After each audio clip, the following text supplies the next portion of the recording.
So, hello everybody. We would like to start our final panel discussion. Please take your seats.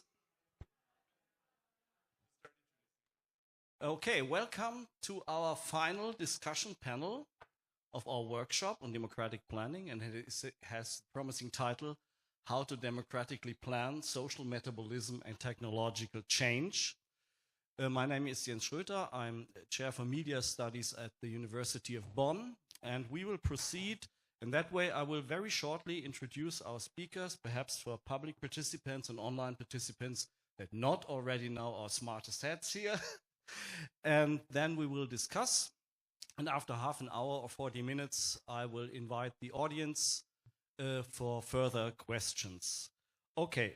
Just to start shortly with the introduction of our speakers, I will do it very shortly and in alphabetical order. Benanav is assistant professor in the Department of Global Development at Cornell University. His first book, Automation and the Future of Work, appeared with Verso in 2020 and has been translated into 10 languages. He's, besides many other things, on the board of New Left Review and a senior editor at International Labor and Working Class History, and he will be soon at the New Institute in Hamburg. You are already a fellow at the New Institute in the project Beyond Capitalism, War Economy and Democratic Planning. The next is Cédric Durand. Cédric Durand is a professor of political economy at the University of Geneva. His research focuses on the transformation of contemporary capitalism and is, among other books, author of the book Fictitious Capital, How Finance is Appropriating Our Future. And he will also be fellow at the New Institute, but beginning in May, if I'm correct. Yes. Then we have Cecilia Rikap. Cecilia Rikap has a PhD in economics from the University de Buenos Aires and is associate professor in economics and head of research at IIPP UCL. Several books. One of them is Capitalism, Power and Innovation, Intellectual Monopoly, Capitalism Uncovered. She focuses on, co-authored is the book The Digital Innovation Race, Conceptualizing the Emerging New World Order.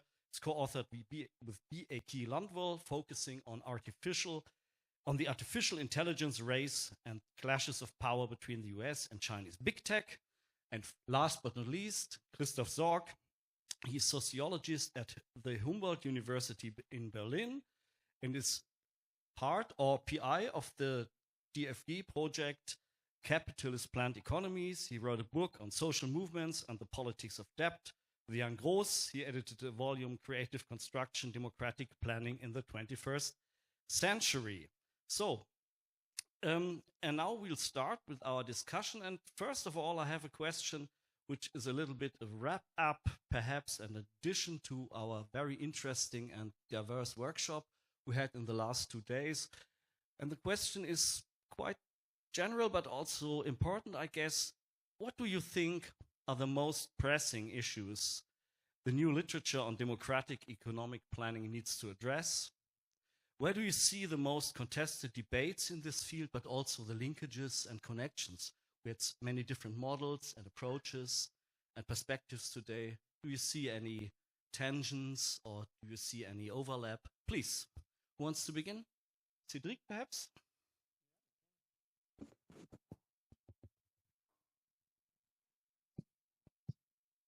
Hi, good evening. Thanks for the introduction. Yes, I think that the single most important question that we need to discuss is this issue of investment, because this is an issue that is already discussed by the mainstream in its own way, and you have all those asset managers that are making the proposals to steer investment toward what is needed.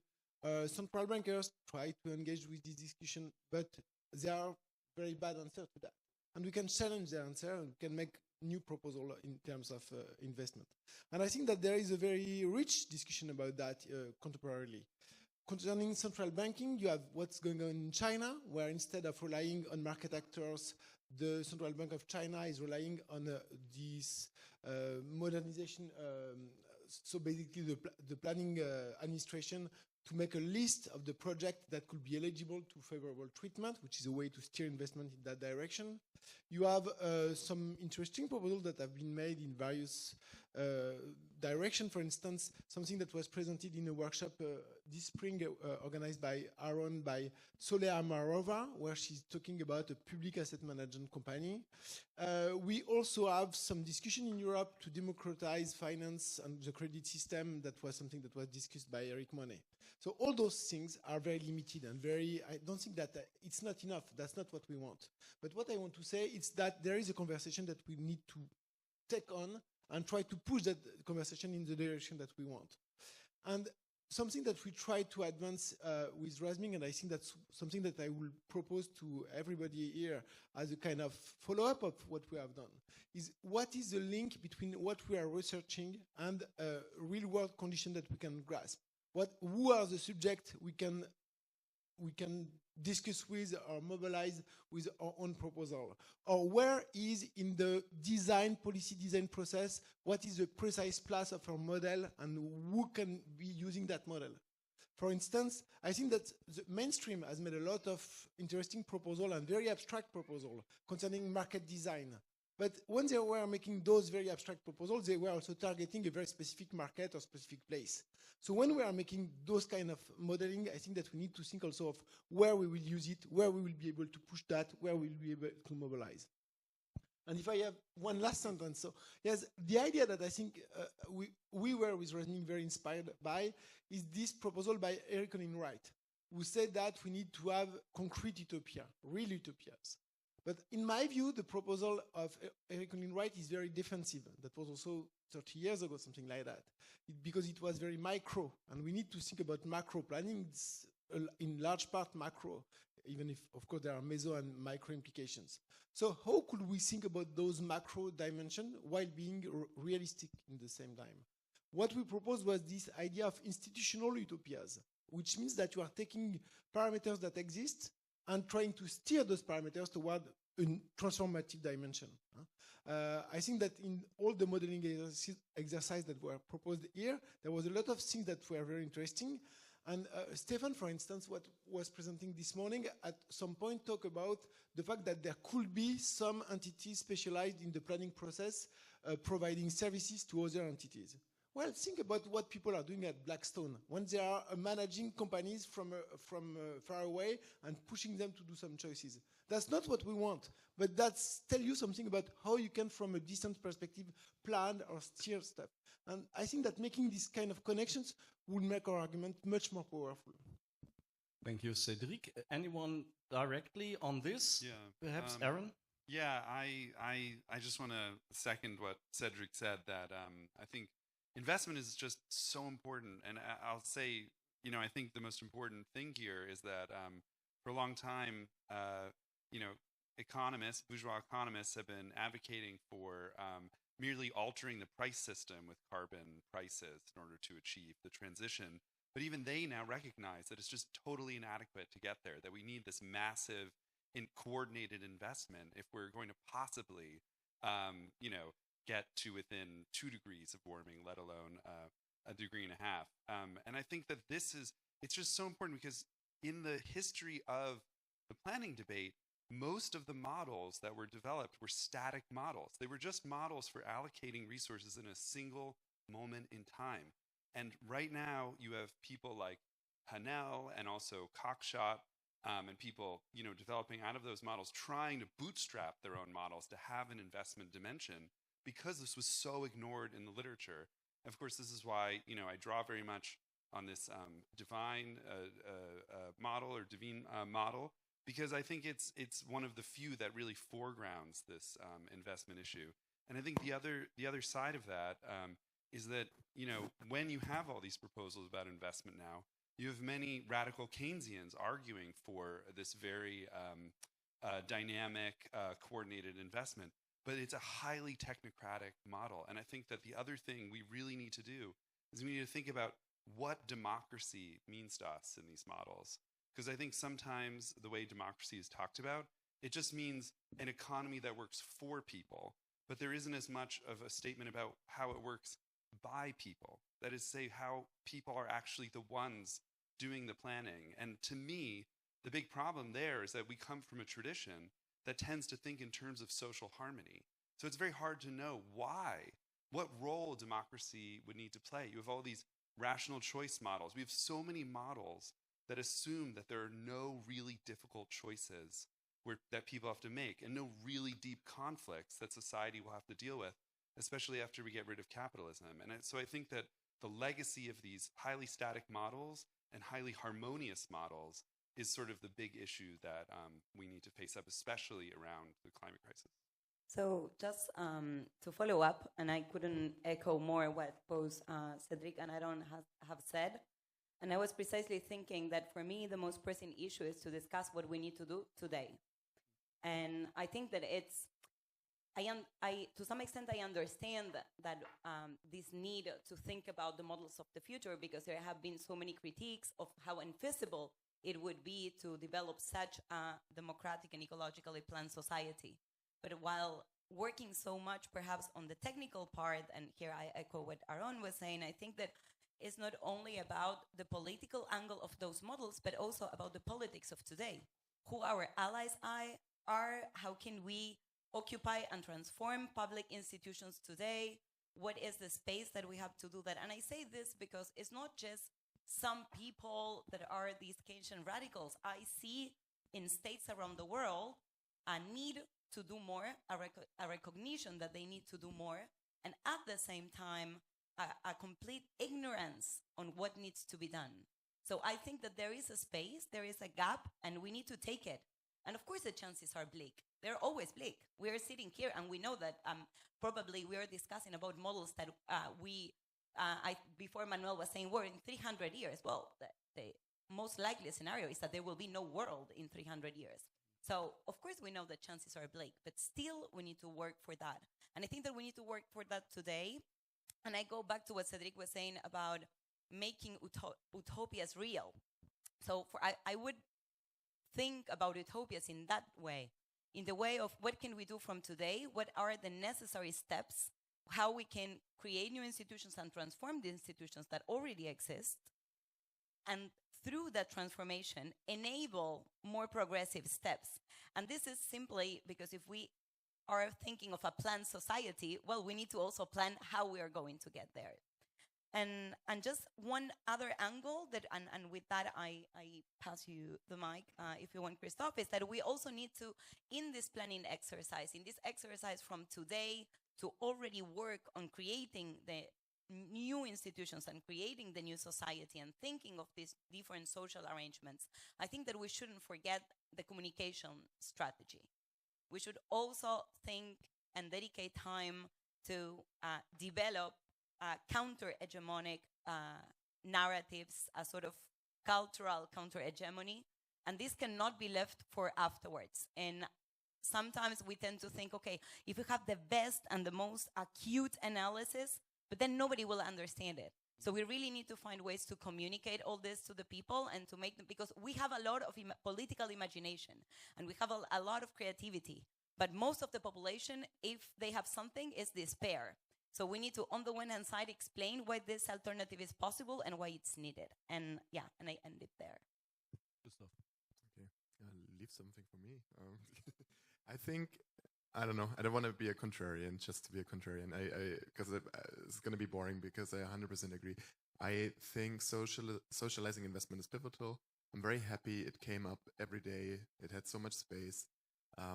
It's just one of, essentially for me it is planning, because planning, we use planning in different ways, but in different meanings, but essentially planning often is associated with this grasping the future, and this is what, in building a kind of deciding on trajectories to go to a particular kind of future, and that's what socializing investment is, taking social and democratic control over our capacity to do that.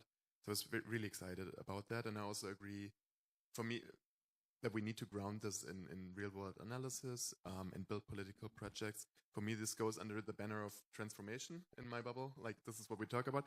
I think it was fun for a couple of years. It was really good to work with those models. We learned a lot. There's so much to learn. There's also so much to learn to talking about those models, studying the history of state socialism.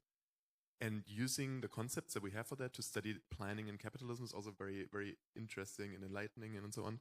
But now we need to build bridges to see how we can get towards something like those models, while keeping in mind that we're never going to have those models.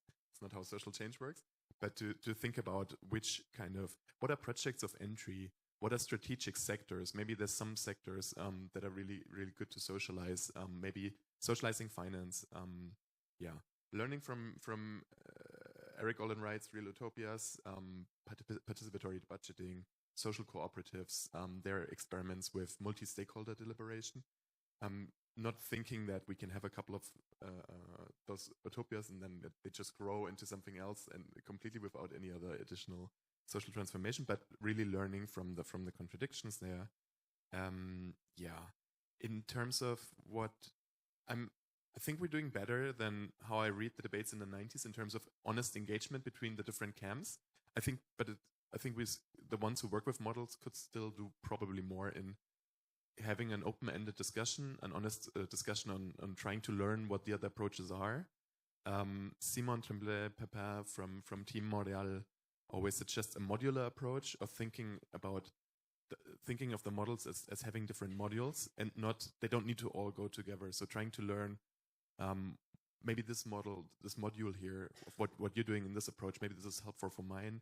And in the process, this can help thinking about transformation, because there's maybe asking the question of what the common denominators between different approaches are, and then agreeing on kind of strategic trajectories for transformation. Final one, I think we're in some areas of the debate, we're doing much better in talking about social reproduction, but we could still do more. I think care work was mentioned a couple of times today, but there's a lot of open questions on especially when we go from more verbatim, what is planning, to going to imagining a different kind of world, which is what this debate also is frequently, a kind of space where we think about how things could be differently. Then we need to talk about the household sphere, not only how what is now the political sphere and the economic sphere, how they would be transformed, but also what is now the private sphere and what is the public sphere. I think there's been some work, but we could do more in this. I think this is important. Yeah. Okay, thank you to you. Hello. Thanks to you all. I hear a little bit from you, Christoph, that you demand a little bit more connection between the different models, even more discussion than we had today. I guess this is a very good idea. But I want to come back to 2 points that were mentioned in the discussion by Aaron and by Cecilia, speaking of democracy and hegemony. Because actually this is a question I already have. What does exactly mean by democratic planning? This sounds good. We all are for democracy. This is out of the question. But I mean, if I were the advocatus diaboli, I could say, well, let the people vote on what is to be produced. And unfortunately, they could decide for big cars, ribeye steaks, and useless, abstruse consumer gadgets. So then what? So how do we deal with the tension between the, for example, ecological goals we have and the democratic process we involve? There might be a tension, there might not be a tension. What is your opinion on that? Perhaps we need a new hegemony in the process. Cecilia, what do you think? So I think I would answer this question in 2 ways. Democracy with constraints, with social constraints, and some of them are completely clear, like crystal clear, that we cannot think of any society without putting planetary boundaries first, for instance. But also, we cannot think of democracy without education. We cannot think of democracy without socializing knowledge. And this leads me back to what are the things that we need to do today to build that democracy. And for instance, I think that dismantling intellectual monopolization, making public education tuition free, these are things that it's not just for us to agree. These are things that people will widely agree. And we can have allies that may not be allies in transforming the world and into a completely different society, but at least for those goals. So these are more concretely, thanks for the question, because this helps me also elaborate a bit more on what I mean, but what are the next necessary steps? And I think that they definitely come from that. And I can say more, but just to open it up to the rest. And who wants? Aaron? Yeah, I'll just say very quickly that for me, this is where Otto Neurath's very important, and maybe where I'm a bit critical of like democracy everywhere or radical democracy proposals. I think being clear about what democracy can give us is really important. Like if we democratize every decision in the economy, that can end up creating quite a lot of problems, because there's, the principle that the people who are most affected by a decision should also have the most say in it. And that's actually a principle of limiting who's involved in different kinds of decisions. For me, the reference to Neurath that's very important here is that, Neurath, his basic idea is that we need to really understand our own period as a period of what he calls pseudo-rationality, which is the idea that there's a scientific and technical answer to every problem, that science and technical experts can always tell us what the best way is to do everything. And what Neurath wanted to say is that there's real limits to what reason can tell us due to many different kinds of uncertainty. And that means that we need to use our technical expertise to actually narrow the solution space to choices that are actually feasible. But once we've done that, we need to let people decide from among those options, because the scientific experts and the technical experts can't go any further with reason than they have.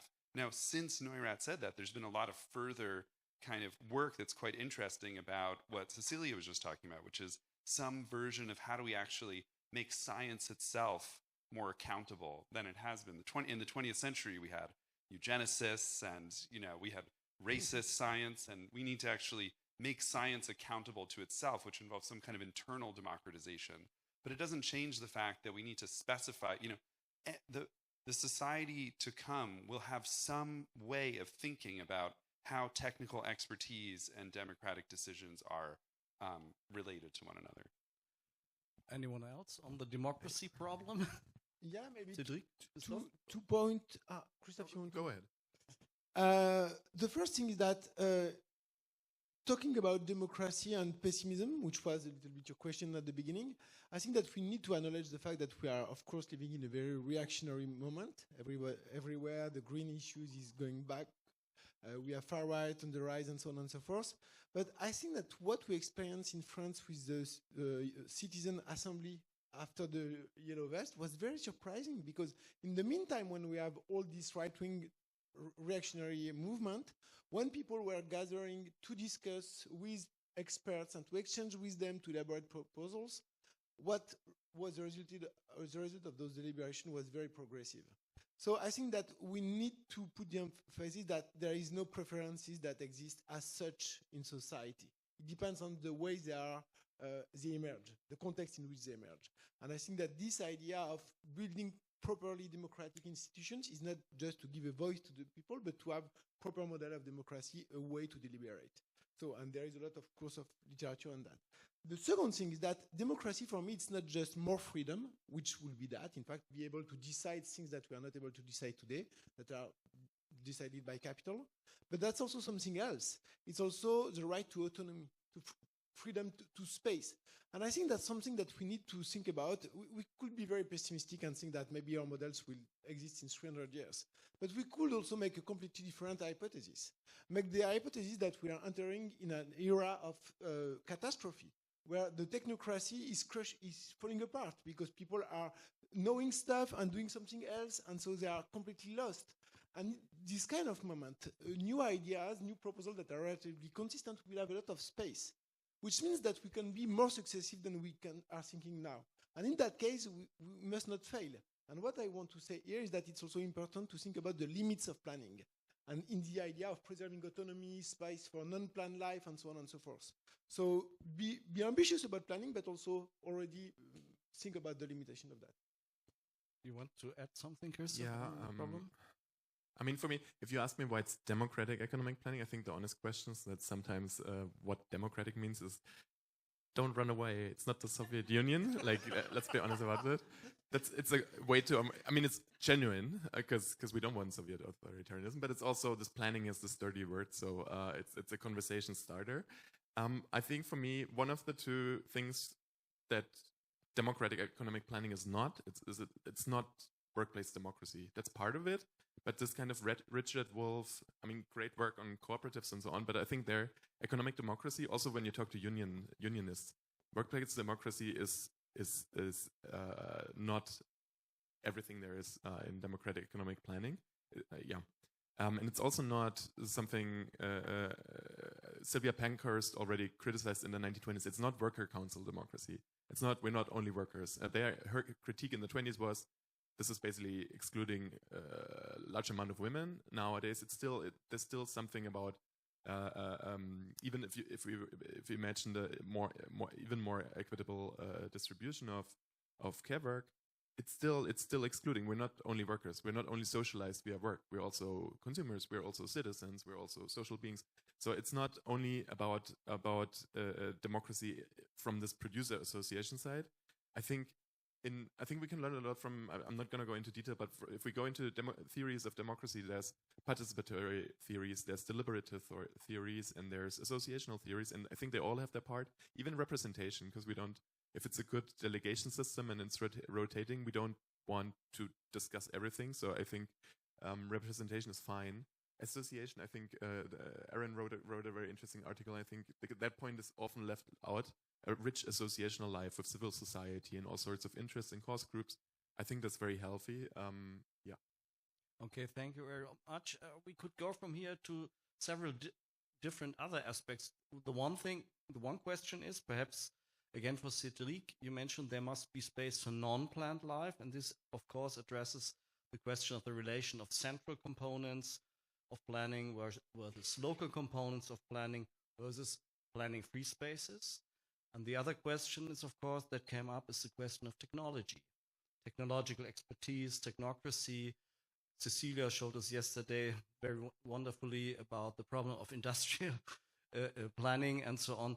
So perhaps we begin, Cédric, a few words on central planning and local autonomy and non-planned spaces. Yeah, so I think that this debate about focusing the discussion on investment is also a way to limit the extent of planning, which means that you will not plan the specific products. You will let a lot of space to creativity, to genuine participation of producers, to also consumers' involvement, something that we did not discuss very much, but I think that beyond the plan, there is a way to much more improve democratic processes, economic democratic processes, also on the consumer side.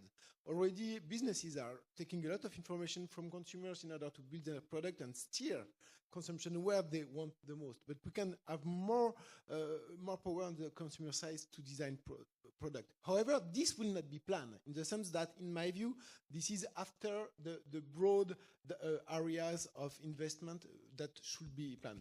If you want to understand how I understand that in very short manner, what I would like to say is that planning investment is basically designing the main area or direction of the mode of development that we want to choose. That's not choosing the specifics of that mode of development, because that mode of development should be diverse in terms of spaces, in terms of civil life, in terms of forms of ownership and organization. And that's how I see a little bit this tension. And that's also worse as far as technology is concerned. I think that one of the big dangers with technology is, of course, mono-technological culture.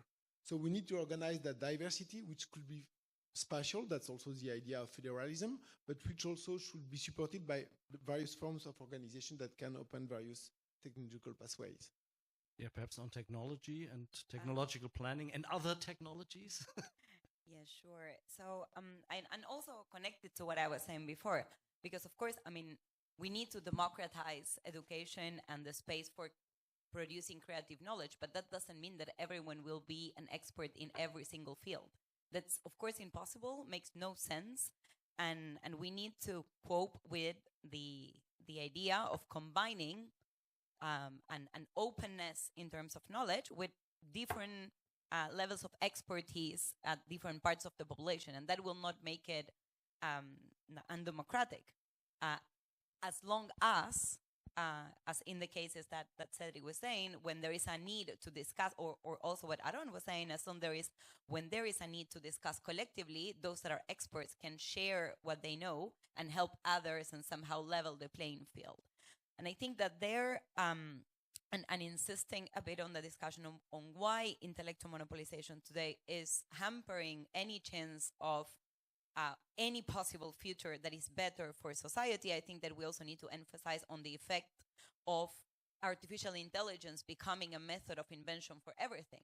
Because that ultimately what it's doing is generating just one culture with only one method.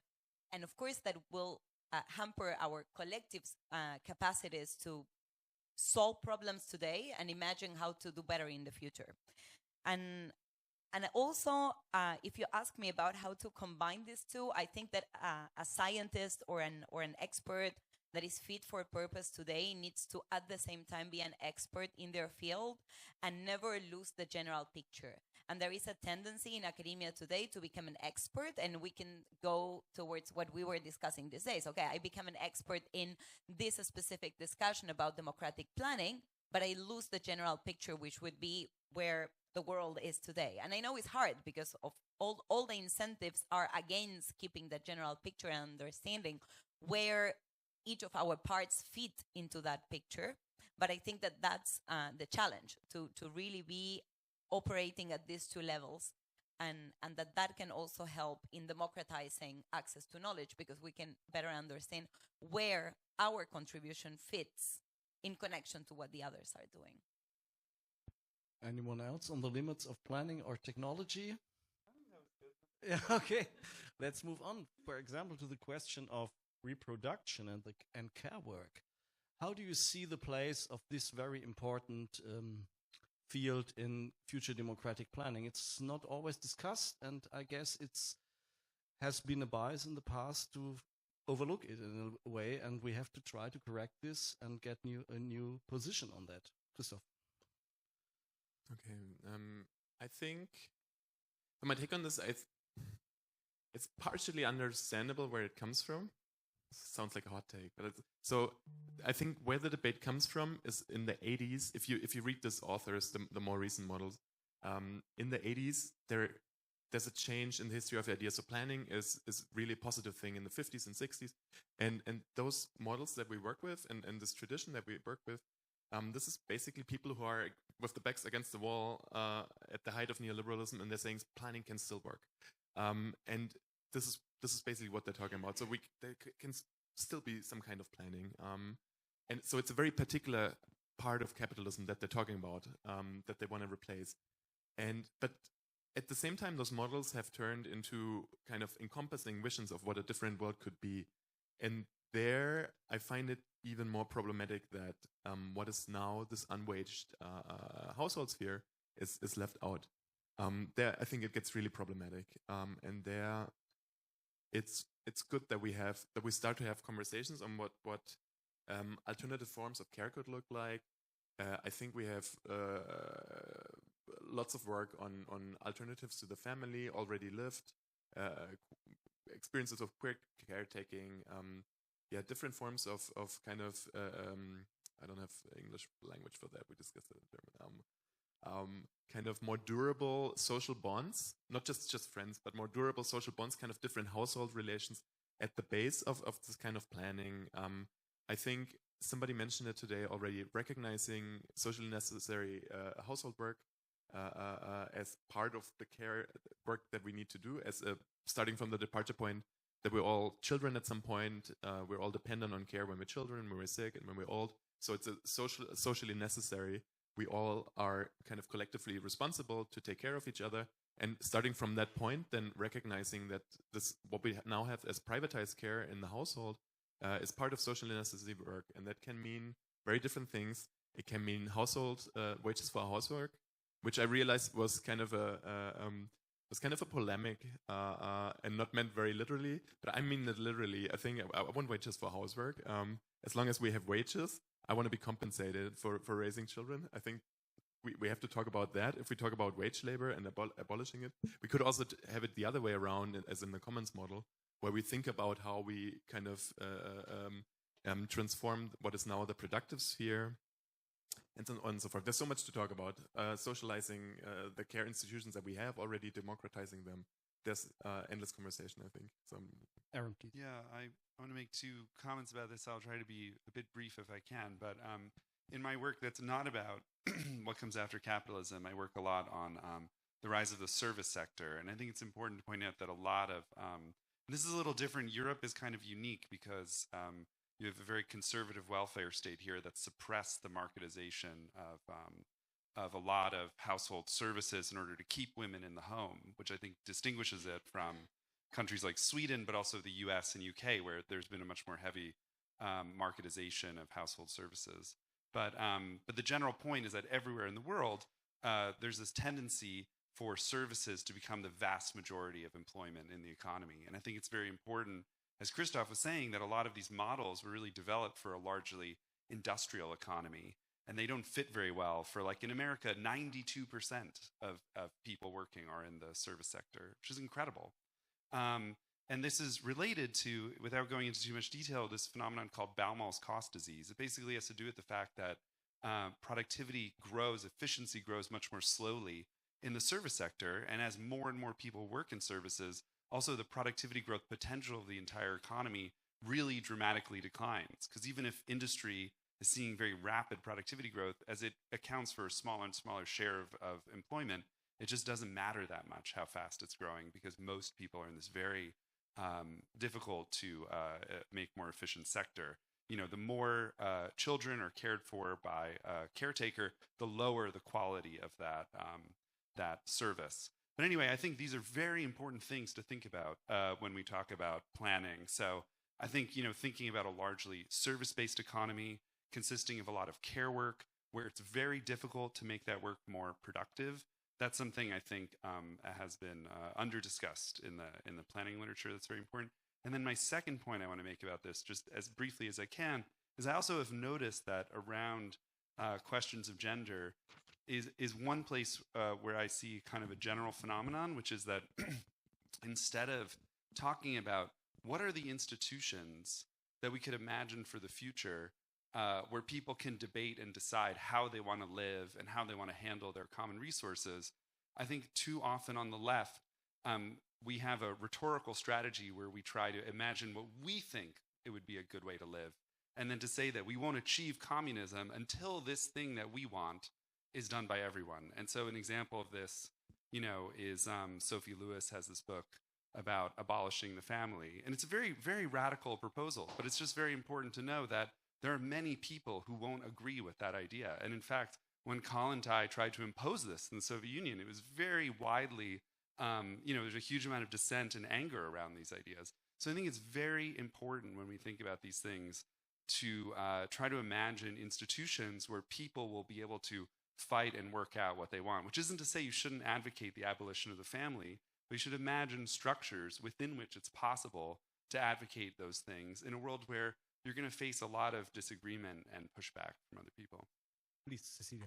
I want to say something very small, because I decided that today I'm going to play the role of going back to, okay, what's the necessary step that we need to do today? And I think that that is thinking about more caring institutions today, of caring as a public service.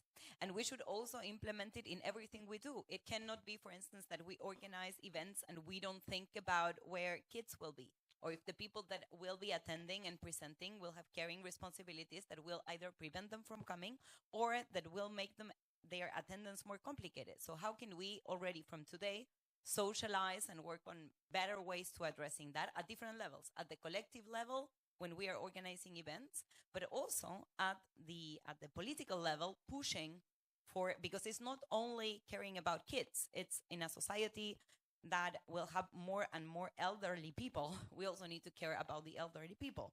So really, and also because this is a concern that is not only a concern of the anti-capitalists. This is a more general concern. So we, again, can build allies and bridges with others and get some concrete solutions for problems that then will give us more time to think about what comes next. Christoph wanted a short intervention too. Maybe also one quick sentence. I think socializing investment comes in again, because I think in certain sectors like education, healthcare, and so on, in capitalism, they're unproductive. They're considered systemically unproductive. And that socializing investment, taking the profit motive out, is one way of doing justice to sectors that are basically under-resourced in capitalism. We had a very, very, very controversial, in the good sense, debate on the Baumol effect. Baumol, I think is how you pronounce it, in the German planning network. It was a lot of fun. And it reminds me a lot of the degrowth controversies. There's a lot of what society would look like, and is it going to grow or not? There was a lot of controversial ideas of what a different kind of society would have as kind of care work.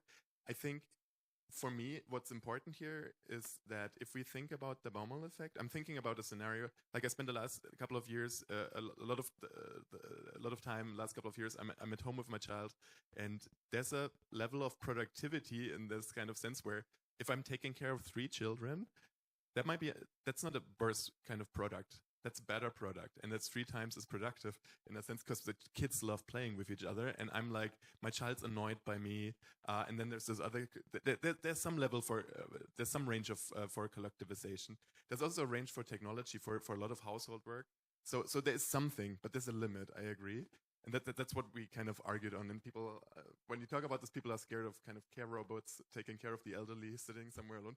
Like I get this, but I think the one consensus we maybe managed to agree on is that we need to demystify here. Like we need to acknowledge this Baumol effect, which is very real for service work. At the same time, always questioning ourselves. So thinking about being open to more technologies in the household and not constructing it as this kind of nice anti-factory sphere where everything's super romantic and we don't need household technologies and so on. Yeah. Okay, thank you. So do you want to word on this? Otherwise, we go to the social metabolism question, if you like. Yeah, there was just this issue of link with the degrowth debate, because if we have more investment in care, which will be 0 rate of returns, so 0 productivity gains, which means that will contribute to slow growth. So that's also something structural that is not a disease, but is in that case a purpose. So I think that's also interesting. Okay, thank you. So, and the word degrowth was already mentioned sometimes, and so we now focus on the question of social metabolism. And we had some heated discussion on this already yesterday and today.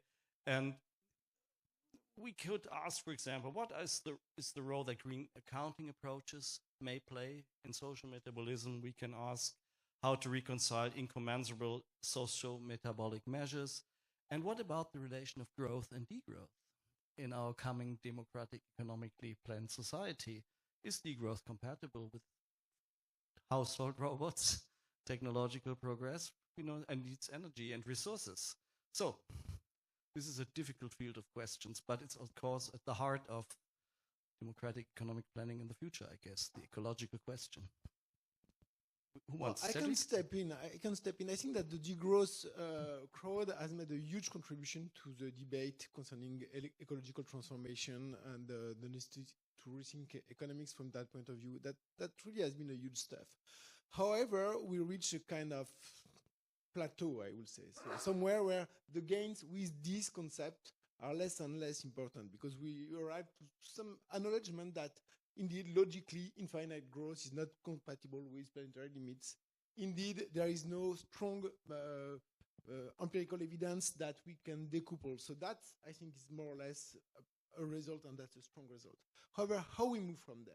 And I think here the degrowth is not very useful, because what we need is not degrowth, but post-growth, which in fact is another way to drive the economies through a variety of multi-criteria. And that's exactly what we are discussing.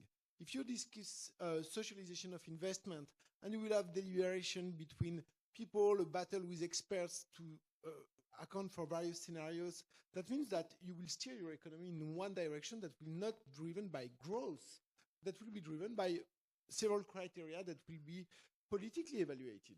And I think that exactly this conversation that we should have now, how we could implement those institutions to deliberate about where to steer the economy, and not only what are the good indicators to think about the future. In fact, the important thing are not the indicators. The important thing is where the decisions are made and in what form the decisions are made, I think. And we need to move from this indicator discussion toward more the institution-making process.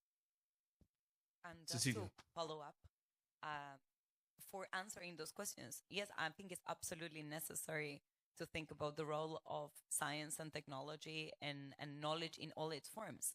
We, first of all, we cannot think of any like human experience without knowledge. So definitely, if we need to answer such comprehensive and complex questions, we will also be forced to think in the most creative way. And if you go more concretely about things like what Christoph was saying before, how to make the life of the people better, how to solve concrete problems of caring, what type of technologies we need and what type of technologies we don't need. It's not a yes or no question. It's about getting really into the discussion about how to steer the production of knowledge towards meeting the goals and the political ends that we need to discuss in advance. So I think that it's fundamental to think about how we are going to plan knowledge from today to advance or progress towards a post-growth society. So I honestly don't see, and if you even want to go into more details, if you if you have more constraints, you need to be more creative. Actually, it's easier just to use more fossil fuel and that's it. But when you really have more constraints, you need to be more creative in trying to find the solutions and how to get to where you want to get. So yeah, I see it the other way around. I don't see them as a contradiction, but actually as an enabler to some extent for more creative thinking. Post-growth instead of degrowth. How interesting, Christoph. Maybe on the care technologies, I think so.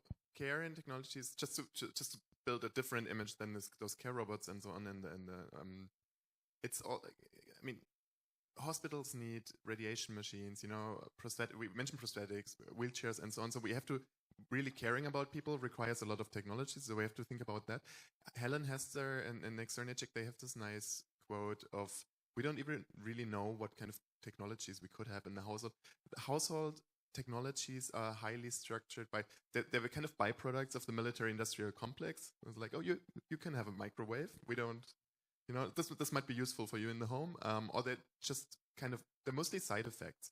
And they're highly structured in a very individualizing private care household kind of way. So when I think of household technologies, I think of public kitchens with technologies that make it possible so that it's not just me making some kind of hipster sourdough bread, but actually making bread for the whole community. You know, like the technology that they're in that's kind of non-effective care work where technology can actually help a lot. And it doesn't mean more kind of harm for the environment, because it's actually helpful to have kind of colloquial, communal use of technology instead of just having private households that are all equipped with this stuff. If you drive through suburbs or kind of villages and you see every kind of garden has, I don't know, looks like a small childcare center, and everybody has that shit at home. Instead, having communal technologies and communal spaces. Yeah. Aaron, please. Just to add a few brief points. I think we're all agreed as far as degrowth goes that, on the one hand, it's true that the infinite growth on a finite planet is impossible, but it doesn't tell us where we need to stop, right? And it doesn't tell us which things, in the meantime, we need to keep growing and which we need to stop growing. And I think we're all in a good place where we're trying to figure out those questions. And I would say that I think something very important is how technology mediates our relationship to planetary boundaries. It's just the case that, we, like, as Cecilia will tell you at length, research and development doesn't just happen. It's not a set of just, kind of unexpected creative innovations. It's a highly structured process. We can't always go where we want to go, but we only go places we try to go. And one of the things that's happened in the last decade or so is this incredible decline in the price of solar panels and in the efficiency of solar panels, in the capacity of batteries and the price of producing them. Basically, all these things that we just didn't know were possible because, no one had actually tried to do these things yet, to mass produce these things on such a huge scale. And I think that it's very important to think dynamically about these things when we think about what we're doing, where we can go, and how, and to kind of really be thinking in an updated way about how technologies, how rapidly. I work on the, the kind of the world of like AI automation stuff, like Cecilia does. Maybe we disagree about this a little bit, but I think that there's a lot of hype without delivery. I think a lot of productivity promises have been made that have not been delivered. But in the green space, a lot of those things are happening. The productivity gains are much orders of magnitude larger than what was predicted. So I think taking all that into account, it's not an anti-degrowth perspective. It's just to basically incorporate more investment, research and development, and technology into mediating those accounts.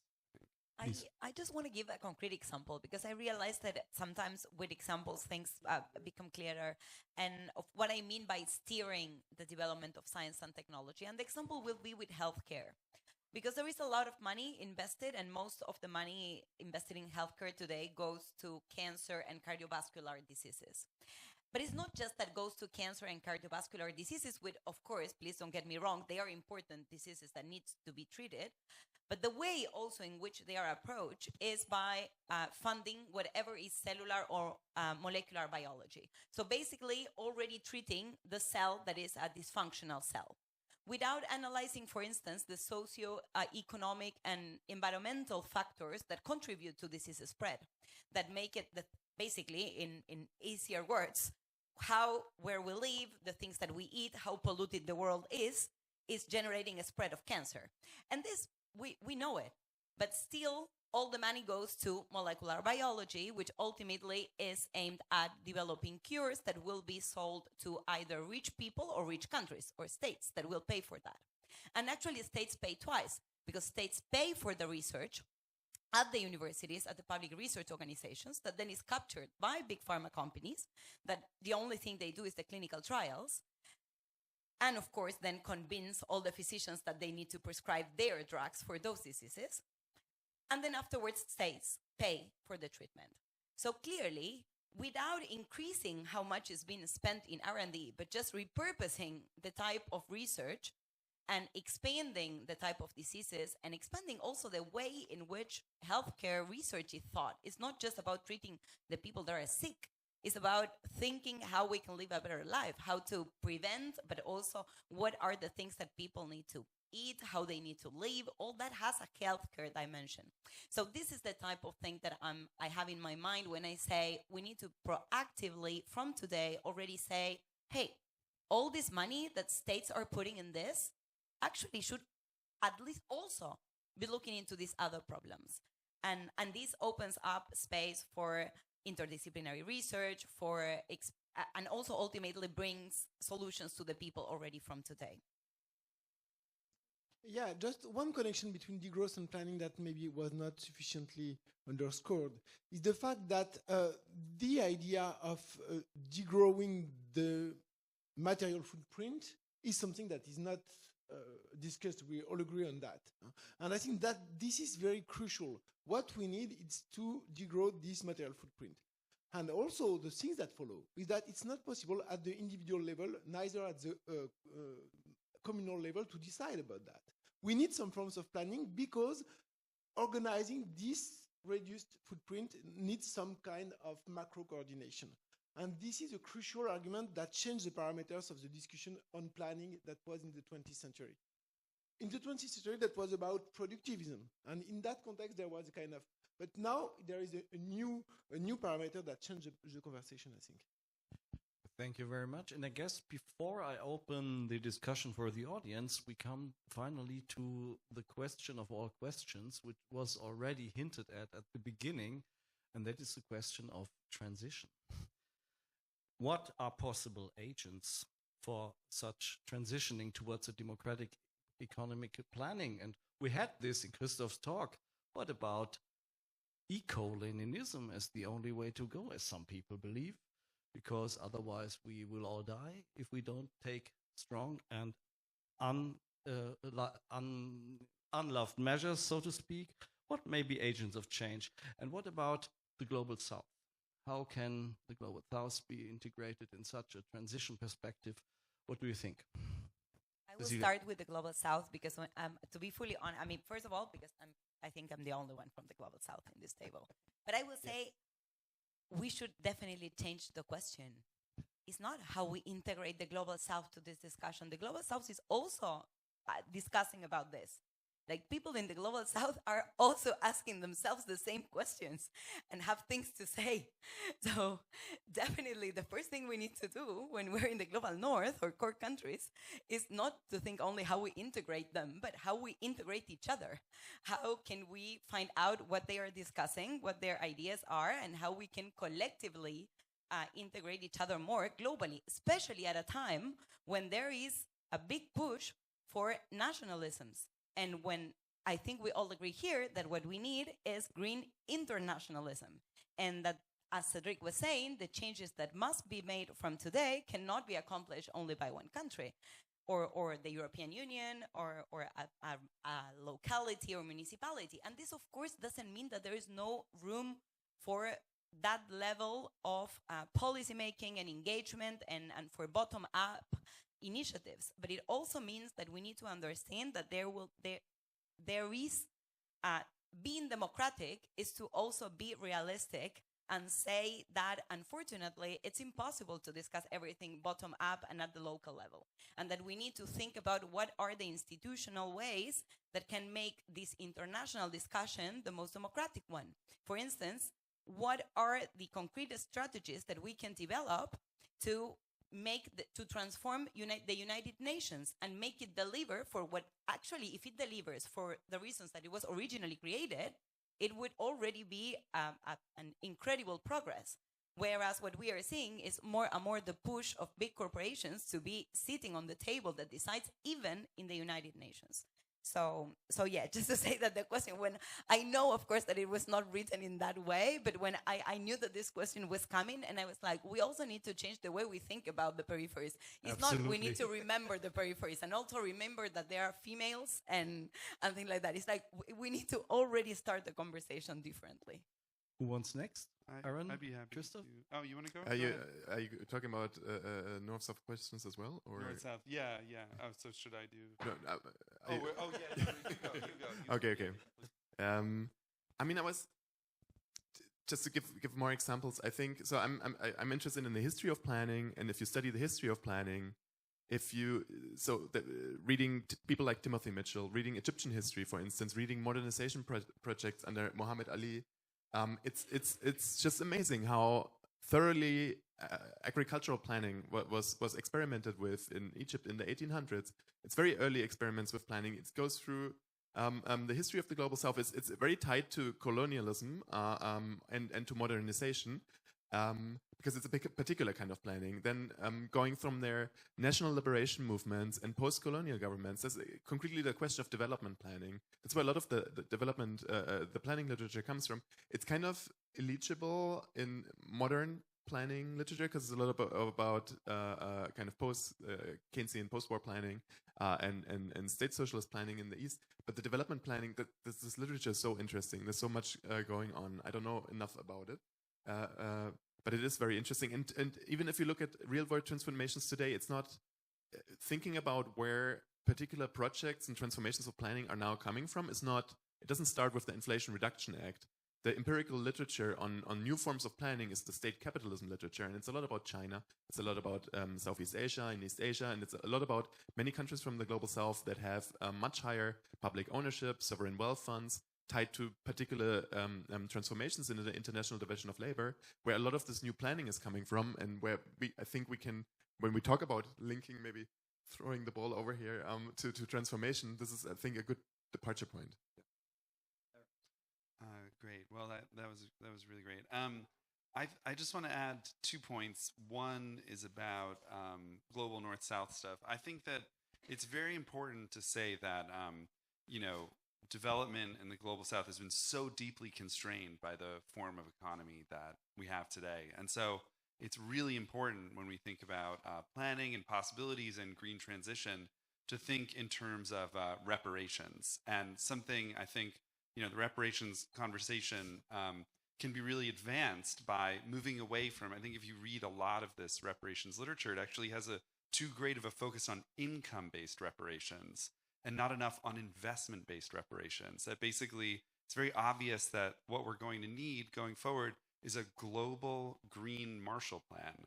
We need a massive opening up of, the global north has enormous investment resources. And when we talk about that, we're not talking about financial resources. We're talking about real investment resources. That's construction firms, software firms, machine tools firms, like firms that produce means of production.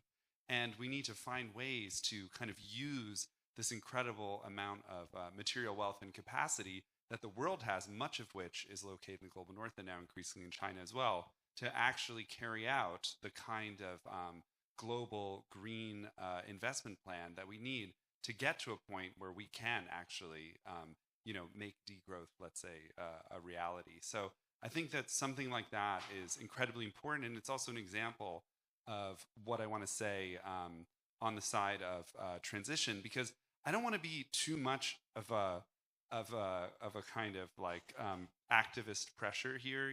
I think there's this guy at the New Institute. He says he likes to reverse this common saying, like, don't just sit there, do something. And he says, like, don't just do something, sit there, because in a lot of cases, like, actually we need to think about the right way to act. But I do think something that we could take as a goal when we're talking about planning, we're talking about models, is that one of the goals we should be working towards is that a really good understanding of what a post-capitalist future might look like should have as its goal to think about how we get there, right? Because I think one common critique of, that you can have of sometimes of the left is like a line from Humpty Dumpty when from Alice in Wonderland, where Humpty Dumpty's talking to Alice, and he says, if you don't know where you're going, any road will get you there.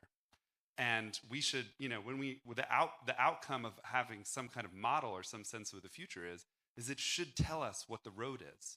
It should say something about what are the minimal changes we could make in our society that would begin the process of social structural transformation that would lead to the world that we're aiming at. So I think that's one way of thinking about what the goal is of the kinds of discussions we're having here, that it should lead to some kind of capacity to outline a program or a politics for change. You want to add something, Cédric? Yeah, maybe on the two-dimension, international and internal dimension. On the international dimension, I think that it's super important to have in mind that we have a kind of double extractivism, something we discussed with Cecilia, in the sense that not only the North is taking a lot of nature from the global South, but it's also extracting and also monopolizing knowledge and projecting monetizing this knowledge in the global South. So if you want to think as a way to make a kind of transformation at the global scales, what you will need is to have massively transformation of the material footprint in the global South. But in order to allow the global South to be less material intensive, you need to give them just more ideas, protect less idea, less monopolized knowledge. So here there is a kind of grand bargain that could exist at the world scale, more open knowledge against less pressure on the environment in the global South. So I think this idea is super important. The second thing that is very important, it's in the global North, or it's everywhere basically, it's to what extent can popular classes rejoin this project of ecological planning at a moment where we know everywhere that people are worried about purchasing power, unemployment, stuff like that. I think that, of course, there is no obvious and immediate representation of material interest. So the representation of material interest is always mediated by a perspective of what is our future and so on and so forth. So there is ideological stuff to do. But what is sure is that the experiences of the past decade is that all the transformation that was supposed to be better for everybody at the end ended by making popular classes worse and more fragile.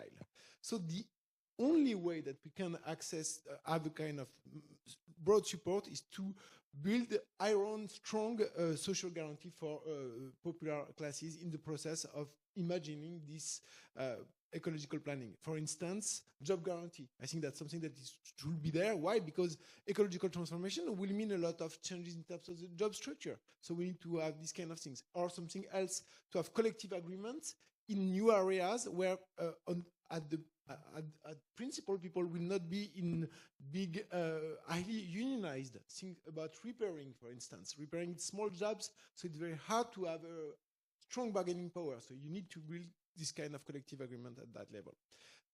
just to finish on that, what is sure is that capitalist classes will fight inch and nails against this socialization of investment that is necessary to make ecological planning. Why? Because, of course, that will mean for them a huge loss of wealth. So we know that we will really have to fight for them. However, as far as the technocracy is concerned, I think things are much more open. So we need to think about the condition of an alliance between popular classes and some forms of technocracy. So we want more democracy, but we want also to embark some of those classes in that process of transformation. So that's where political work is very important. See, you want to answer directly? I wanted just to add one more thing to the idea that Cédric was saying about twin extractivism, which is that there is also something relatively new of the way in which intellectual monopolization operates, which is that in peripheral countries, there has been a lot of investment in science and technology. It's just that the result of all that is also appropriated by intellectual monopolies from the core countries. So in this sense, and of course also the data is produced globally, peripheral and semi-peripheral countries have a percentage of internet connectivity that is similar to most of the countries in Europe. And the people in those countries spend on the internet more hours on average than most of the people in Europe. This means that people from the peripheral countries create more data than those from core countries. So ultimately, the data extractivism that they suffer is even larger. So I think that all this speaks back to how we are going to fund all the investment that needs to be done and needs to be socialized. And I think that there, taxing the rich is something that shouldn't be even discussed. These big corporations are not paying taxes. And this is something that, again, easy to build alliances and easy to push for, although we've seen in the attempts to minimum corporate tax globally how much they have ended up failing.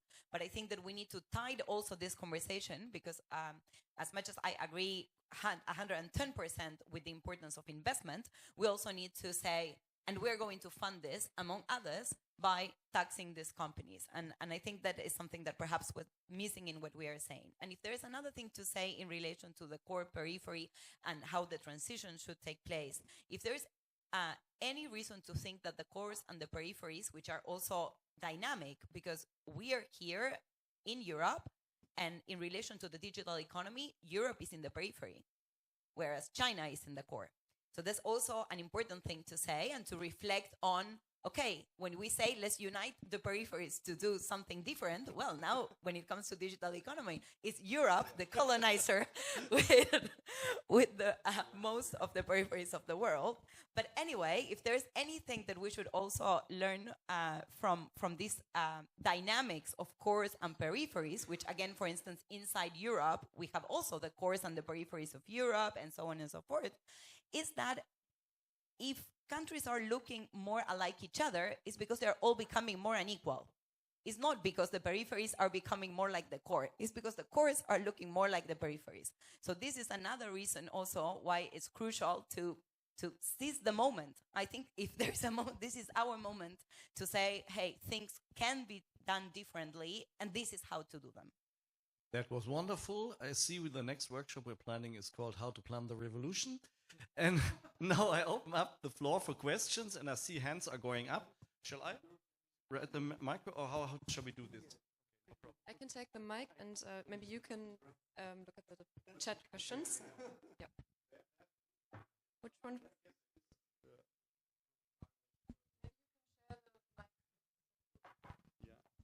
Yeah. Oh, that's very loud. Thanks a lot for moving the discussion also to what can be done in the here and now.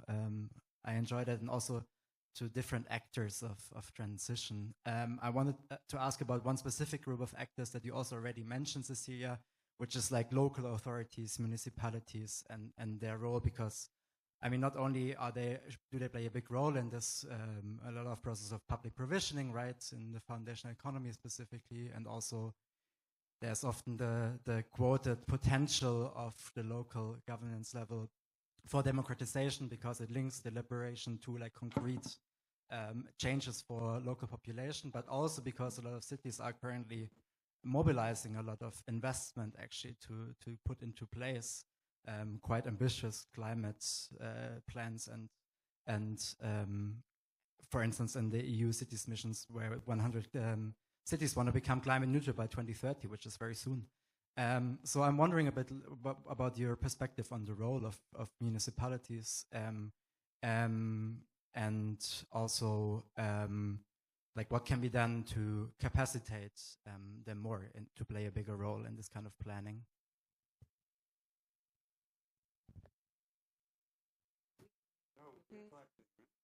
Yeah, I think we collect questions. Jens, do you want to?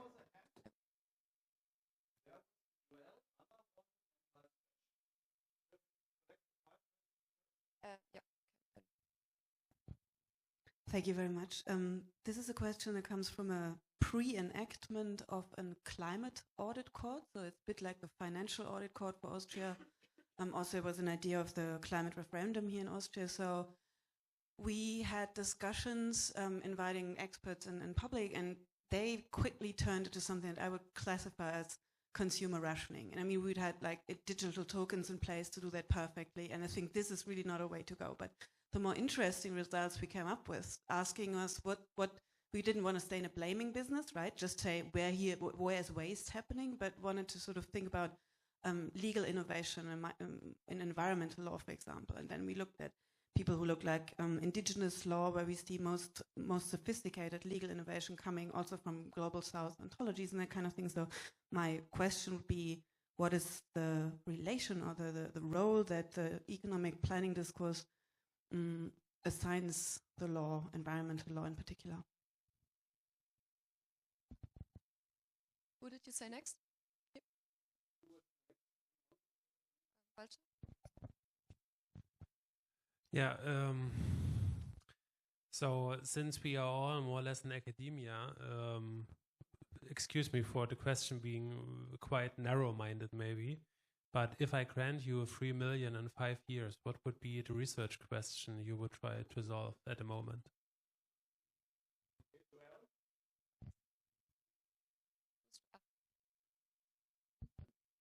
Thanks. I think my question follows up quite nicely to this one. I found it funny the way you phrased it, who are the actors of change that we can go and discuss with? And then I have this picture in my mind of like, imagine like an activist or a social movement or union or worker or whoever the actor is, and this Marxist comes up and wants to discuss with them. And whether this is actually useful for the actual actors of change, and or to ask it the other way around, like, what knowledge do they need? Like, if we want to produce knowledge, like, what knowledge is really practical on the ground to drive transformation forward? Yeah, and how can we kind of like arrive at research questions from this side?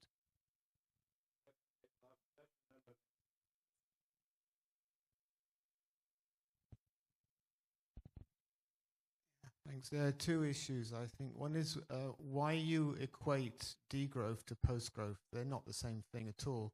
In actual fact, post-growth, as we saw in the Beyond Growth Conference, is a mainstreaming of the discourse, and it's changing it into growth first, and we can't afford growth first. Why do you think we can afford to have growth on the scale of 7 billion people when it's already destroyed the planet, when it's only been done for a minority of the population? So that's the first question. The other one is, when you're talking about finance, I don't understand why you think that finance from the global north to the global south is not colonialism. It is heavily about creating dependency payments from one to the other.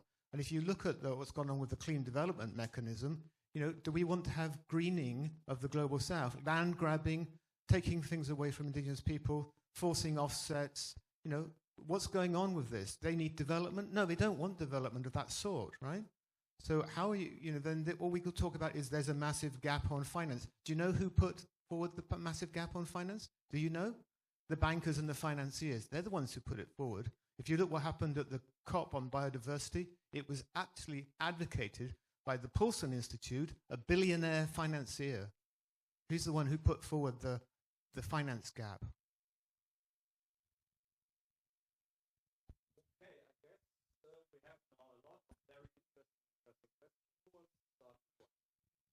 I can start with the local authorities and also the role of legal innovation, and maybe say a few words about other things.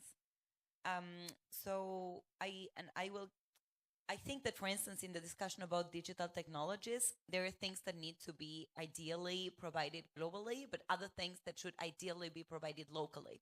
And a concrete example are e-commerce marketplaces.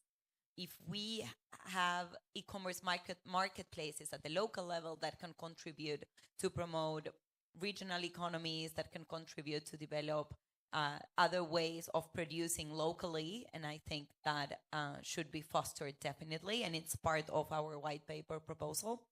Then going beyond the discussion about the space for local transformations or local authorities as the agents of the transformation, I think that the good part of local authorities is that they have some space for discussing more democratically the budget and how they are going to invest in public services and what are the public services that are more important for the people of that locality. So I wouldn't say at this point if it's more parks or more swimming pools, collective swimming pools, or if it's more hospitals, because that will depend on the locality. But I think that that there is a space for doing that type of democratic exercise based on needs at the local level. And then it's true that perhaps we speak very little about the role of law, and clearly we need to change law. And there is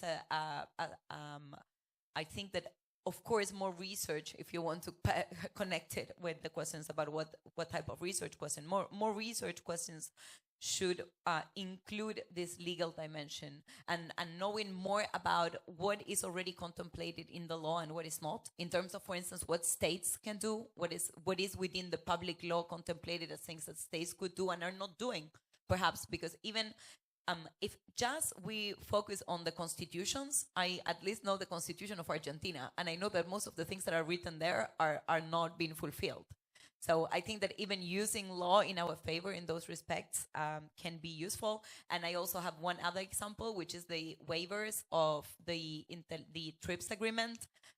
During the pandemic, there was a lot of space to claim that even within this super stringent intellectual property rights regime, there was a space to say, hey, for the vaccines, we need a patent waiver. So we need to use this already the existing law and to think about what are the transformations in the law that can help us advance our objectives and goals. Then just one tiny word about the actors of change. I would say all the above. I don't think that we should be really thinking in terms of like, this is the actor of change and we will put all our efforts into this one. But I would still claim that the state is a battlefield and we need to go and fight for it as much as we can. Today, unions are very weak. Social movements in most of the world are also weak, except for the feminist movement. So and if there is a space where we can get some short-term victories, I think it's by conquering spaces in the state, while at the same time we keep on this push for generating all these other, or reinforcing all these other actors of change. Okay, we had the question by Anna Echterhölter. Who wants to answer? Please, Aaron. That was the law question, right? I actually had a little something to say about that. But you also spoke to it just now, yeah. Well, I just wanted to say that I actually think it's a real problem with the history of the planning literature that it tended to underemphasize the law.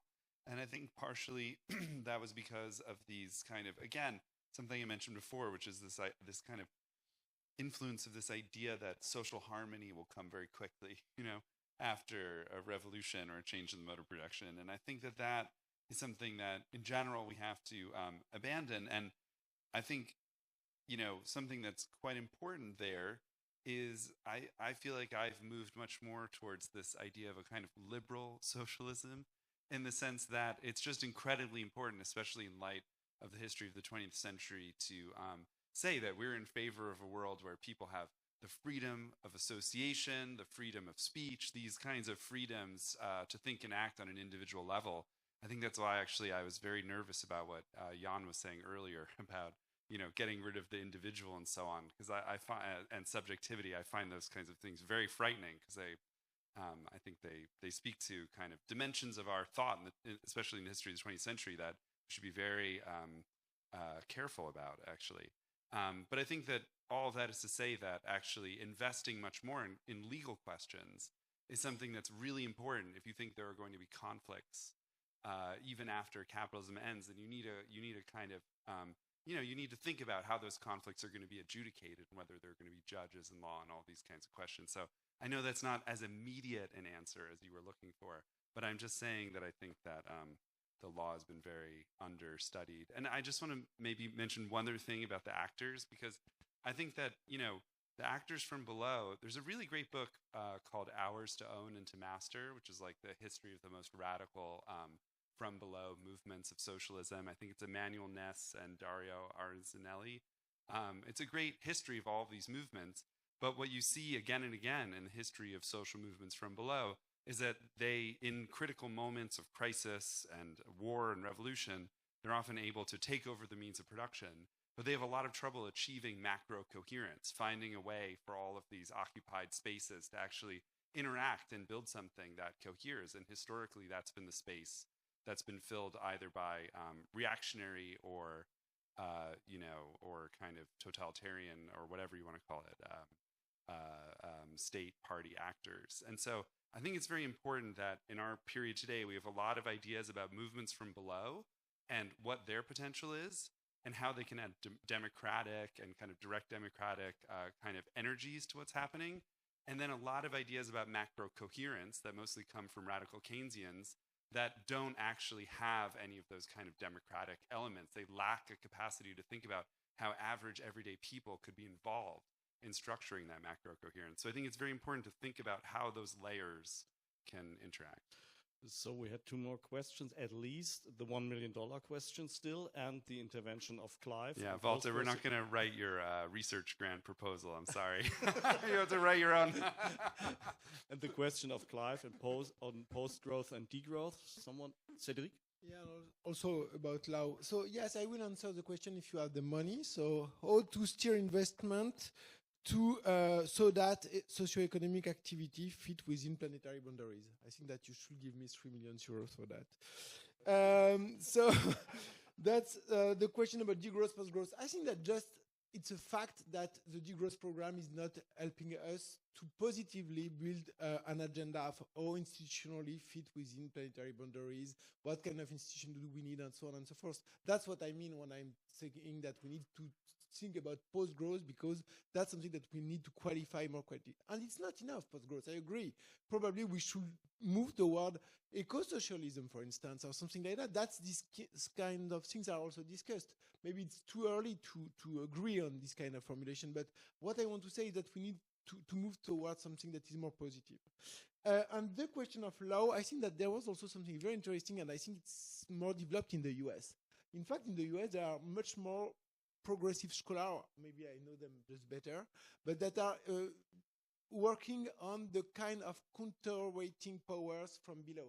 And there was this presentation by Amy Kapinski, who is from Yale, about industrial policy and how it is important when you are thinking about industrial policy, not only thinking about the way the state will be able to distribute investment capabilities, but also the way to provide to dispossessed population, disadvantaged populations, a way to have a say in the distribution of industrial policy means.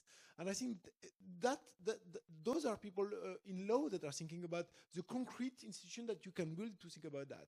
And I'm very much looking forward to work more with lawyers in those kind of issues, because I think that's really a way to move from the no and there, still being somewhat theoretical, while introducing constraint and emancipatory constraint in the calculation that we need. We had at least... Can I just add something quickly? I think the one that's open, maybe I missed it. I didn't hear anybody asking for loans from the north to the south. Maybe I missed that. I don't know if anybody's claiming that. I didn't hear that. I don't think they do.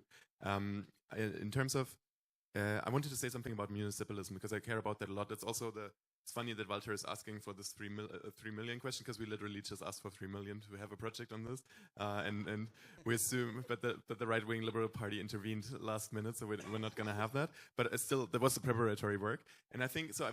I've been trying to study community wealth building. I think it's an excellent example. Yusuf had to leave. He's been doing work on that. Matthew Thompson as well. And in studying that, I've found it kind of surprising. There's some space. with strategic procurement specifically, I think one of the might be one of the unintended consequences of privatization is that, well, you don't have those state-owned services and companies anymore, so you need to consume them. So there's a lot of public consumption. It's been the share of public consumption on GDP has been continuously growing. So there's some leverage there to steer markets at the local level and to strategically procure. There's an element of seeing neoliberalism happen on the ground, because there's laws basically that you're not allowed to strategically procure. You're not allowed to buy the more ecologically or socially sustainable service because you're supposed to be cost efficient. But there's ways around that. And people on the ground are very creative in that and finding ways around that.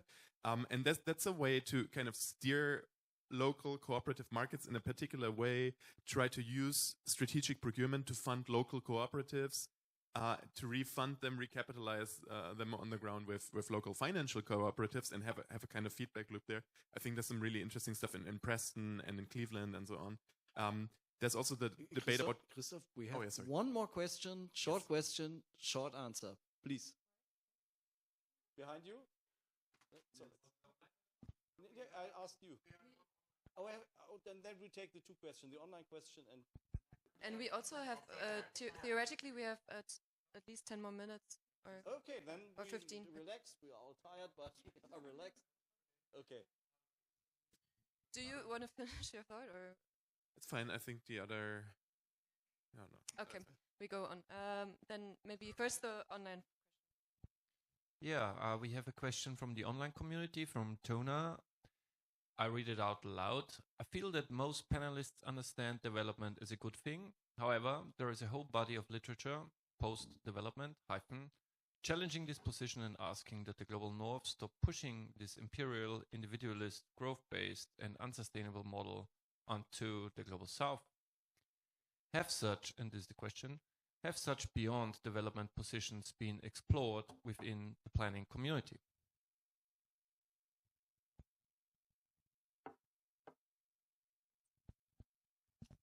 Thank you. What an amazing panel to end the conference. I wanted to, several heterodox economists like Isabella Weber also speak of this sort of that we need to have an investment agenda ready, that if capitalism's next crisis comes, we can be like, here's 10 things that we want to invest in from a left perspective. So I wanted to quiz the panel on what they would put on that list.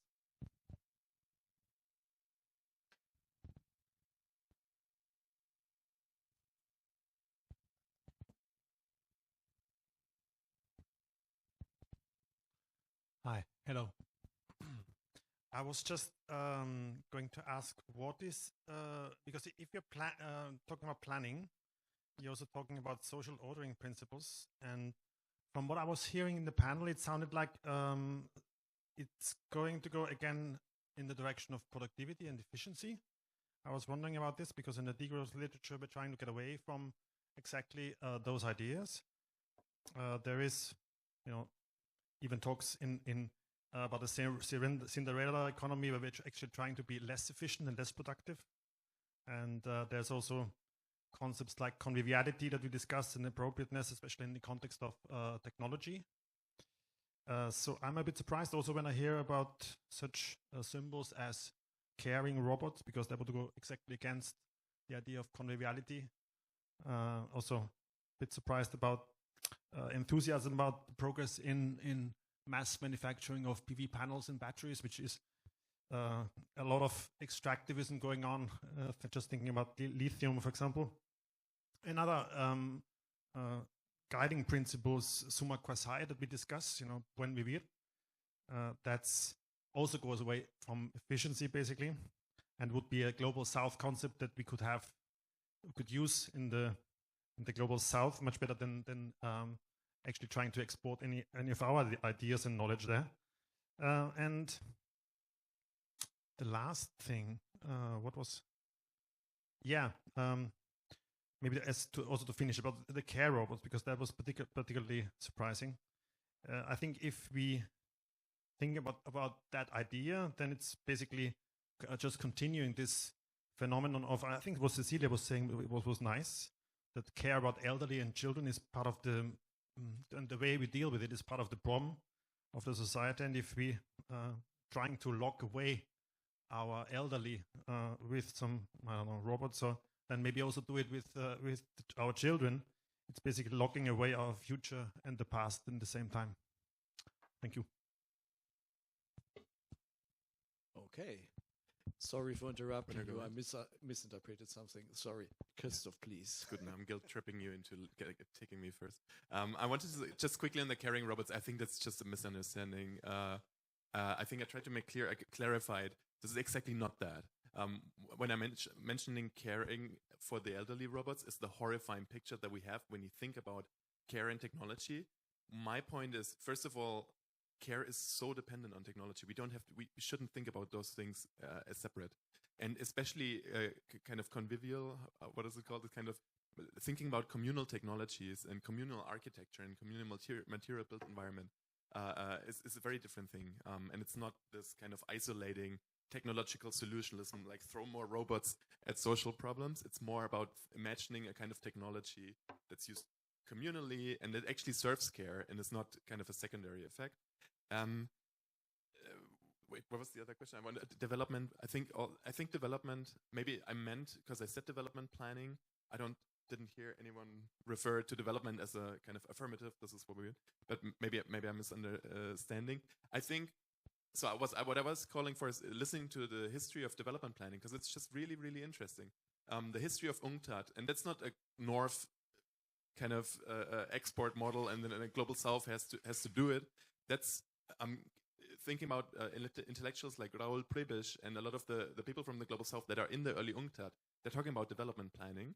I mean, maybe there's a certain kind of modernism, but I think it's rendering this kind of post-development. This particular post-development narrative is rendering eligible a lot of people, a lot of history from the global South. This is not kind of a North forcing the South to do it. This is a very interesting history of kind of undogmatic socialists like Raoul Prebisch and many others, thinking about what a post-colonial kind of non-capitalist order could be like, and what a kind of South-South collaboration could look like. That's not what we now think of as globalization, but that would actually be a kind of cooperative system, and so on and so forth. And I think just that history is so interesting, and we know so little about it, we being the people in the planning literature. Yeah. So I will start with the development question. I do think that we need development. The question is not whether we need or not development, but what we mean by development. And the problem is that the question, I think, where that question comes from is from someone that is associating development with economic growth. And this is what mainstream economics, but also some heterodox scholars have been advocating for. And that's very problematic. It's completely problematic, not only for peripheral countries, but also for core countries. So the discussion that we have at our hands is, what do we mean by development? What is a developed society? And that can totally be buen vivir, and it can totally be putting limits to the extraction of lithium and saying, okay, we can definitely, it's again, not about all or nothing. So to what extent do we want to extract lithium? And even the local populations of Bolivia, Argentina, and Chile extract lithium. So it's not about all or nothing again, because they have been doing it and producing with lithium themselves as well. So it's about asking this type of question and also asking ourselves, also, what does buen vivir mean, and how can we achieve buen vivir globally? And then about the 10 things on the list, I think that I would, and connecting it to the other question, I would say, of course I will say, but not, I will start with this one, but not because I think it's the most important one, but it's just because I mentioned this yesterday. I will definitely put on the list that we need a truly public material cloud with all the characteristics that I was mentioning. And if we have a lot of money, we need to do that. We also need trains. We also need trains for everything and well-functioning, connected internationally and so on and so forth. And we also need healthcare and caring. For me, these 4 will definitely be on my list. And I think that these 4 are things that are needed globally. And that and the difference would be how and what do we mean by, it's not the same what we mean by trains in Argentina, where going like 400 kilometers takes you by train like 6 hours. So just for you to have an idea, than what it means in connecting parts of Europe. But still, in both places, you need trains, for instance. So, yeah, that. Okay. Anyone answer any questions? Any questions left? Cédric? Yeah, I can say very rapidly 2 words about post-development. But I think that this is a very interesting literature, and there is a very strong point about the idea that development, in fact, was a projection from the Western world, and that there are various ways of conceiving life on Earth by those communities and so on and so forth. And I think that's very important to protect as much as we may this kind of alternative, real existing way of conceiving socio-economic life on Earth. And this argument has been made by Escobar, of course, but by also Marglin and so on and so forth.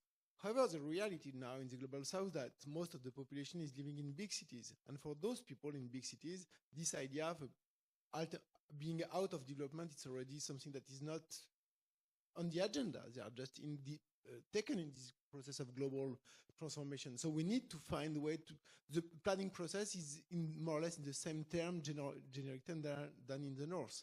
So that will be my answer to this development question. And concerning productivity, I think that I think that's a very good question, and it necessitates a kind of subtle response in the sense that overall, in my view, planning according to the needs, democratic planning according to the needs and within planetary boundaries should be driven not by productivity, of course. And we want to care about new sectors, to care about new things that will not be assessed by their productivity, which will make investment decision completely different from investment driven by profit.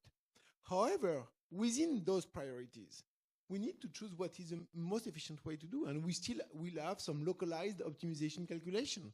I'm not in favor of wasting resources when we could not waste resources. And I think that's a second round, of course. The first one is value calculation. It's not optimizable, but once we have done this value calculation, then there is space for optimization. Okay, thank you. Sorg? Yeah, maybe I have my own question, but I also want to read out a short note from the chat. Jan Großweitz, to you, Aaron. Oh, yeah. the revenge No. of Jan. This is the thing. They're always listening. That's how it works. No individuality allowed. Always from the edges. You're being watched by some insidious power. It's the most Foucauldian moment ever.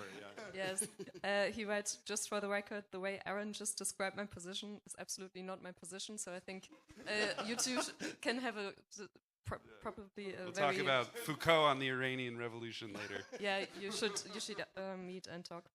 I just maybe also for the people in the room who haven't really dealt with it so much, can you maybe please, because it came up so much, explain what you mean by socializing investment? And for my understanding, it always has to go hand in hand with increasing public ownership, and expropriation is an important point, and just I would be interested in hearing what your opinions on this are and where you maybe think expropriation, what role does it have, where should it start? Because you just talked about public, adapting public procurement. And then maybe, do we have more questions in the audience? I think we should. I think that's up, right? I think that's the last one, and then we're gonna stop with that. Yeah.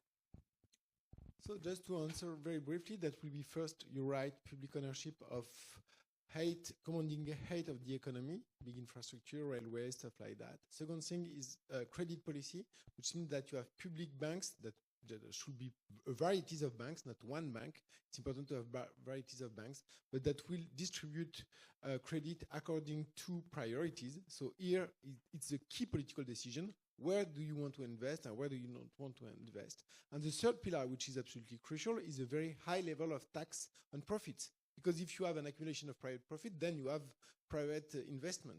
So that will be the three pillars if I have to be very short. Yeah, I would just also say, like, I think it's very important to study these things. It's you know, I didn't know if Clive maybe when he was talking about finance was missing this point that investment is a real process, it's not just a financial process. And in fact, I would even, you know, take a kind of radical Keynesian position to be true, which is that investment doesn't need to be funded at all. As long as there are unused investment resources, it's possible to put them to work without needing to tax anything in order to access them. And that's why, of course, after the 2008 financial crisis and during the COVID crisis, it was possible for the state to spend enormous amounts of money without immediately causing inflation. And I think those things are really important to understand because basically, investment in a real sense is just our capacity to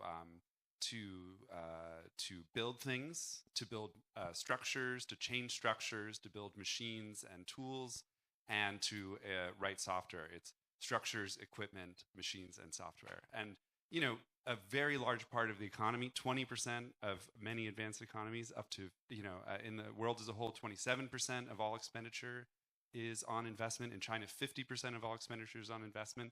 And that's just what it means. It means that these real processes of transforming our economy take up a lot of what we do. That accounts for a large share of economic activity.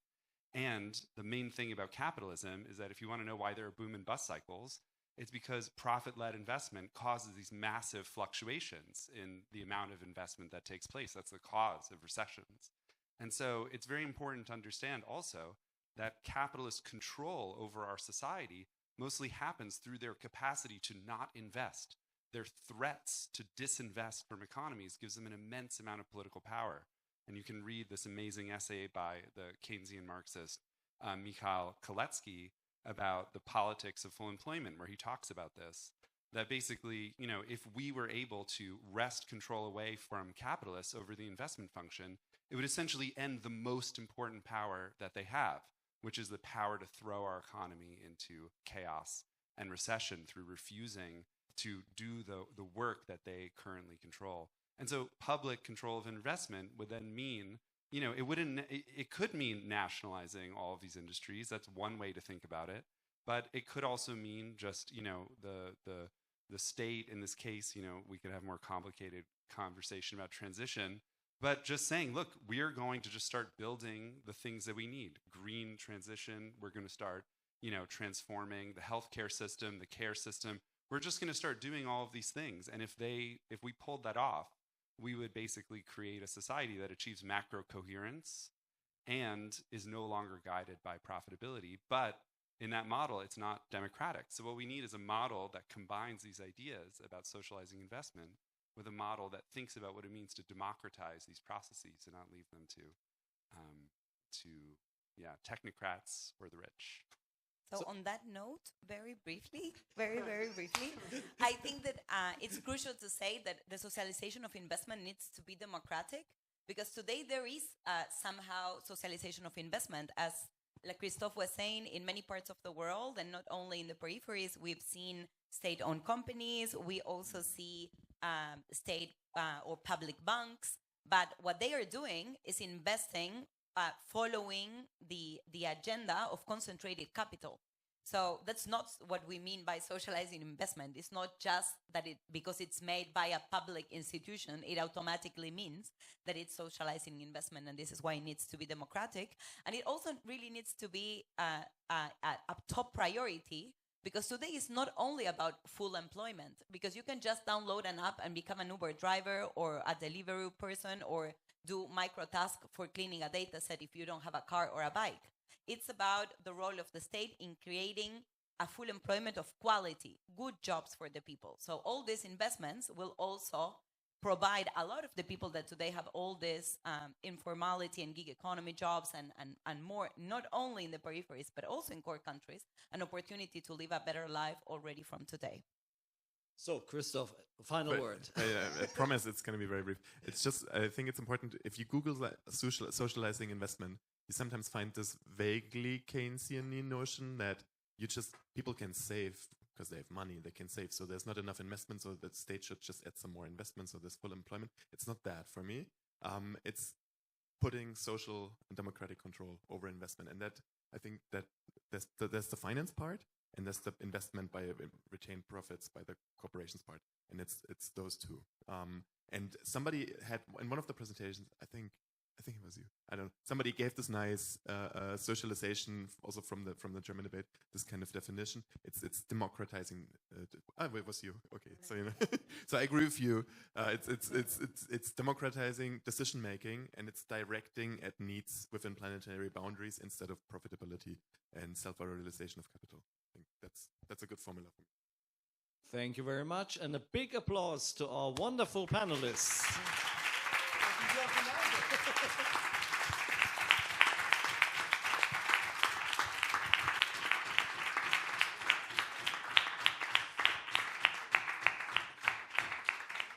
So thank you very much. Thank you for the questions. Now we're done with this interesting workshop. Just a little word to the speakers. We will contact you regarding the publication later on. No further details now. Okay. Thanks to Solveig and Manuel. I mean, Of this course. was amazing, guys.